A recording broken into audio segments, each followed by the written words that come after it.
Бисмиллахир-рахманир-рахим. Мейримдүү, ырайымдуу Аллах Тааланын аты менен баштадым.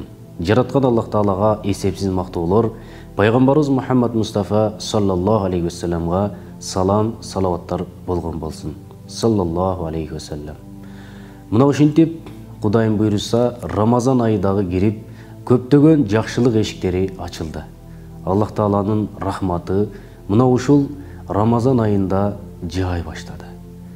Мына ушул Рамазан айында көптөгөн мусулмандар пайда алат, а көптөгөн инсандар, мусулмандар зыяндан башка эч нерсе таппайт. Дагы мен бир сиздерге кубанычтуу бир кабарды, тагыраагы Аллах Тааланын сөзүн жеткирүүнү туура көрдүм. Аллах Таала хадиси кудсиде айтат: "Күллү амали ибни Адам лаху." Адамдын ар бир кылган амалы, иши өзү үчүн. Илля сиям. Бир гана орозо, иннаху ли, ал мен үчүн болот дейт. Ва ана ажизи бих, мен анын сообун өзүм берем деди. Эми мына ушул жерде көптөгөн адамдар, көптөгөн мусулман бир туугандар бир аз түшүнбөстүк жаралышы мүмкүн. Эмне үчүн Аллах Таала өзүм берем деди дейт. Буга мындай арзубаган эле бир мисалды келтирели. Албетте мындай мисал кылуу туура эмес.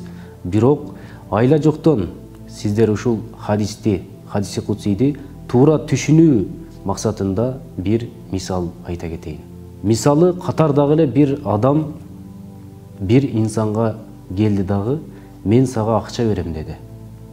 Ал инсан тигини тааныйт. Ойлойт ал, көп болсо 100 сом берсе керек деп. Анан чын эле чөнтөгүнөн 100 сом алып чыгып берет. Анан бир айылдын ичинен эң бай инсан чыкты. Мен сага акча берем, кел дейт. Ал ойлойт, бул айылдын эң байы болуп атса, мага 5000ден жогору берсе керек деп ойлойт.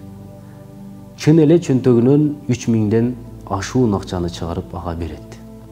Эми бир райондун байы келди дагы, мен сага акча берем деди.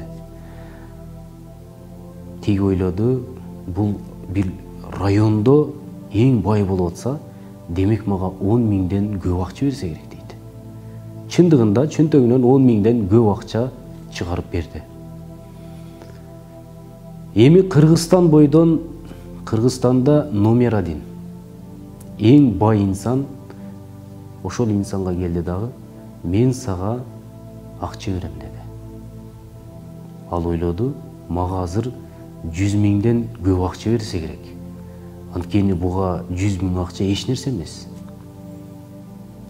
Чын эле ага 100.000 акча берди. Эми бул дүйнөдө эң бай инсан келди. Мен бул Кыргызстанды эле айткан жокмун.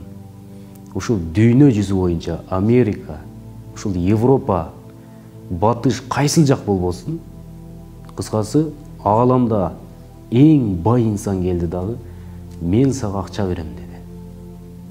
Ал белгисиз кылып айтты, мен сага акча берем деди. Ал ойлоду, бул дүйнө жүзү боюнча эң бай болуп атса, мага $1 миллиард берсе керек дейт. Чын эле анын ошончо бергенге кудурети жетет. $1 миллиард.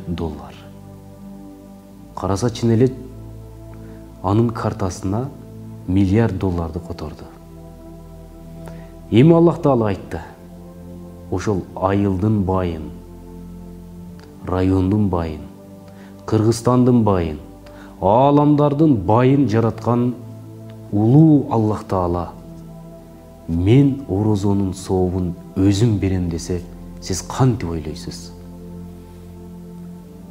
Ошол Аллах Таала сизди, бизди, ааламды бүткүл эмне байлык болсо, бүт баарын жараткан Аллах Таала өзүм берем деп атат. Эми карап көрүңүздөр. Азыр сиздердин оюңуздарда Аллах Таала бизге демек өтө көп сооп берди. Өтө көп сооп берет турбайбы деп ойлондуңуздар. Албетте, ошол сиз ойлонгондон дагы көбүрөөк берет. Анткени биздин акылдын мындай бир кыска эле учурду ойлойт. мындай кенен ойлонуп же болбосо биздин акылыбыз ушундай ой жүгүртүүбүз өтө эле кыска. Бир сооп десе биз жанагы бир чака сооп дегенде эле түшүнөбүз. А бирок чынына келгенде бир сооп бул жер ааламдан чоң болот. Демек биздин акылыбыз өтө кыска ойлонот. Биздин акылыбыз бул өтө көп сооп дегенди көтөрө албайт. Биздин акылыбыз ушул көрүп турган нерселерге гана акылыбыз жетет. А көрбөй турган нерсеге биздин акылыбыздын эч качан кудурети жетпейт. Ойлоно албайбыз. Ошол үчүн Аллах Таала орозо кармагыла, ошол кармаган орозоңордун сообун мен өзүм берем деп атат. Сиз намаз окусаңыз, сиздин намаз окуганыңызды бир инсан көрүп, бул намаз окуп атат деп ойлошу мүмкүн. Анткени сиздин окуганыңызды көрөт. Ал эми ажылыкка бара турган болсоңуз, аны дагы көрөт. Баланча ажылыкка кетти дейт. Демек инсандар башка мындай амал кылган нерсеңизди, ибадатыңызды көрө алат. Бир гана мына ушул Рамазан айында же деги эле орозо кармасаңыз, инсандар биле албайт. Кээде гана оозуңуз кургап, же оозуңуздан бир жыт чыгып, ошондон гана байкабаса, демек мындай жөн байкай албайт. Бул Аллах менен пенденин ортосундагы мамиле. Аллах менен пенденин ортосундагы бир руханий азык. Аллах орозо карма деди, пенде макул деди, орозону кармады. Экөөнүн ортосунда убадалашуу болуп атат. Пенде кармаган үчүн Аллах Таала ошончолук соопту өзүм берем деди. Демек биз канчалык соо экен, кантип берет экен деп ойлонбой, Кудайым буйруса, мына ушул акыретке калтыралы. Аллахым буйруса, мына ушул кыямат күнү акыретте Аллах Таала биздин сообузду эч бир кемчиликсиз берген болсун. Ассаламу алейкум ва рахматуллахи ва баракатух.